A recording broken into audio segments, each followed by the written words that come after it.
यांचा हा मनोज जरांगे पाटलाला मारण्याचा डाव आहे. या बारसकर काय करू शकतो मराठा समाज? याच्यासारखा महापापी कोणी नाही. तुम्ही त्याला नुसत्या वळाला सांगतो, त्याला दुसरं काय केलं? हजारो कोटी रुपयाचे भ्रष्टाचार करणारे मंत्री आहेत. केसेस बद्दल बोल. जरांगे पाटलाने जे सांगितलं त्याच्यावर अरे जरांगे पाटलाचे घर जाऊन पाय, साध्या पत्राच्या रूम मध्ये राहते, रात्री त्यांच्या घरामध्ये लाईट शेवटच्या श्वासापर्यंत म्हणून जरांगे पाटील राहणार. तुम्हाला हे सांगतो, तुम्ही छत्रपती शिवाजी महाराजांची तुम्हाला शपथ आहे, मनोज जरांगे पाटील यांच्या मागे छातीचा पोट करून उभा राहायचं. मला हे बाकीचं काहीच कळत नाही. हा लढा मनोज जरांगे पाटलांनी गरजवंत मराठ्यांसाठी उभा केला होता. ठीक आहे, आता याचं जे म्हणणं आहे की मराठा समाजाला हा फसवतोय, बरोबर. आज तुम्ही बघा, 6 महिन्यात मनोज जरांगे पाटलांनी ज्या पद्धतीने आंदोलन उभं केलं, आजपर्यंतच्या इतिहासात स्वातंत्र्यानंतर पहिल्यांदा एवढी क्रांती जर कोणी केली असेल तर ती मनोज जरांगे पाटलांनी केली. हे तुम्हाला मान्यच करावं लागेल. आज एवढ्या लाखोच्या संख्येने कुणबी नोंदी सापडल्या, कोटीच्या संख्येने मराठा समाज हा कुणबीमध्ये गेला, त्यांना ओबीसीचे प्रमाणपत्र मिळाले. ठीक आहे, हा बारसकर म्हणतो त्या पद्धतीने मी सगळं मानलं, पण मला हे म्हणायचंय, ह्या बारसकर काय करू शकतो मराठा समाजासाठी? याच्या डोक्यात काय? समजा मनोज जरांगे पाटील बाजूला हटले, हा बारसकर कशा पद्धतीने मराठा समाजाला आरक्षण देऊ शकतो आणि काय करू शकतो याने भूमिका सांगा. मनोज जरांगे पाटीलला जर बदनाम केलं, बरोबर, तर मराठा समाजाचा यानं घात केला. पण याच्याकडे जर काही दूरदृष्टिकोन असेल तर याला उद्या ते जो म्हणतो ना 11 वाजता मी भूमिका जाहीर करणार, यांना दाखवा आणि किती दिवसात आरक्षण देणार हे त्याने दाखवा. आज तुम्ही बघा, फक्त स्टेजवर त्याला मान दिला नाही किंवा ते त्या रागाच्या भरात होते आणि रागाच्या भरात बोलल्यामुळं यांनी अख्खा गरजवंत मराठा समाज 6 कोटी मराठा म्हणजे 6 कोटी मधले 5,99,99,999 तो सोडला तर समजा, बरोबर. एवढ्या मराठ्यांना फक्त त्या जरांगे पाटलांनी बोललं नाही म्हणून यांनी इतक्या लोकांच्या अन्नात माती घालवलं. याच्यासारखा महापापी कोणी नाही पृथ्वी तलावर. हे तुकाराम महाराजाचे उदाहरण देतो. अरे ते तुकाराम महाराजही वरून बघत असतील का असा कसा अनुयायी स्वतःला म्हणून घेतो. पण आता काय करणार, असे नाठाळ समाजामध्ये भरती झालेले नुसत्या वयाला सांगतो, त्याला दुसरं काय केलं कळत नाही. नाही, आज जेव्हा आंदोलन करत असतो आपण, सामाजिक चळवळीत जर असलो, आता राजकीय याच्यात जर असलो ना, तर राजकीय याच्यात काय होतं, हे सत्तेमध्ये येतात, आमदार खासदार होतात, हे स्वतःचे केसेस हे करतात. पण आज तुम्ही मंत्रिमंडळात बघा, हजारो कोटी रुपयाचे भ्रष्टाचार करणारे मंत्री येतात, बरोबर.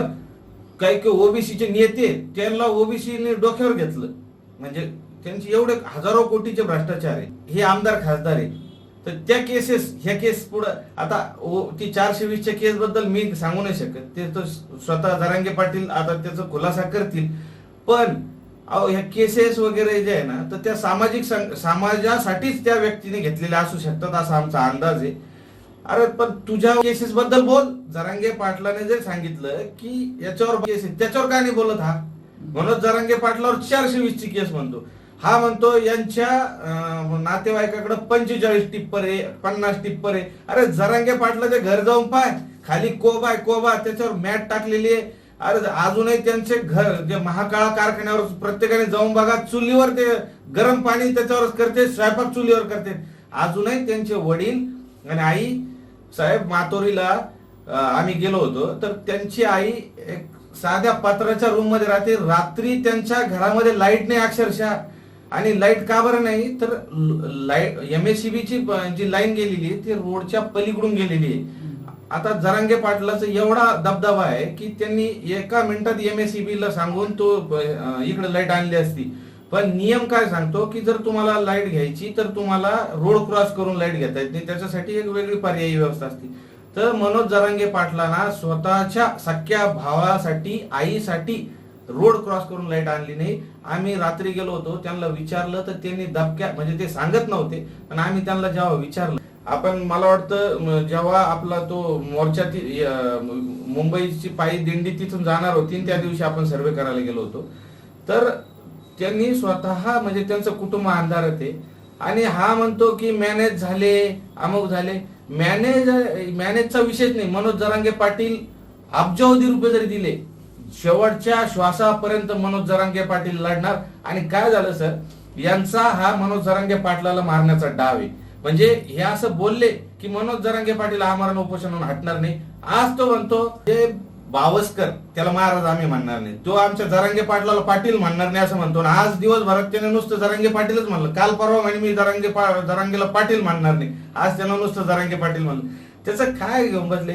त्या दिवशी काय म्हणला, याने तुकाराम महाराजला शिव्या दिल्या. झालं का सिद्ध. आपणच व्हिडिओ माझा बनवला, त्या व्हिडिओमध्ये मी क्लिअर दाखवलं, मी तिथं होतो, मी ऐकायला होतो. तुकाराम महाराजांना एक शब्दही बोललं नाही. आज तुकाराम महाराज संस्थान देहू यांनी स्वतः रितसर पत्र काढून सांगितलेलं आहे की तुकाराम महाराजांचा कुठल्याही प्रकारे अपमान झालेला नाही. आणि त्यांनी आवाहन केलेलं सर्व साधू संतांना की याला आम्ही ओळखत नाही आणि याचा देहू संस्थांचा काही संबंध नाही.